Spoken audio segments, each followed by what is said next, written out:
The Indiana Theater opened in 1922 as a silent movie and vaudeville house. The Indiana remained a popular source of entertainment in Bloomington throughout the golden age of Hollywood. Other theaters of its kind were abandoned, demolished, or put up for sale, but the Indiana, now known as the Buskirk-Chumley Theater, remains a vital part of the Bloomington community. At one point, there were 10 different operational theaters in the downtown area of Bloomington. At this point, the old Indiana, the Buskirk-Chumley Theater, is the only theater that still exists. Bloomington was once the home to the Roxy Theater, Harris Grand, and Vaughn Lee. But without restoration and civic commitment, these theaters remain dark.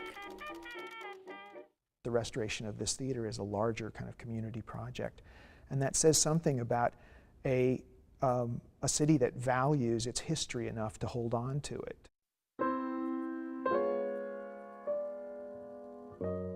The Indiana Theater witnessed many historic performances on its stage since opening night in 1922. Hoagie Carmichael led the Collegians in the 20s. Well, I was born in a small town. National acts like John Mellencamp have graced its stage, and now the theater has become the primary venue for the Lotus World Music Festival. Small communities. The Buskirk-Chumley Theater in particular is important to the community because it's a mid-sized gathering place within the community. The 600 seats of the Buskirk-Chumley Theater brings together a community that can still interact and know one another, can gather on a regular basis. There we are. This theater now has transitioned into a wonderful community project. I mean, not only does it have things that are entertaining from the university, but there's a lot of community activities that take place here.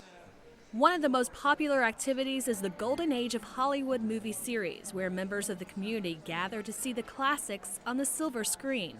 You will have people in their 80s coming to the theater who came here in their teens or 20s to watch films when they first came out.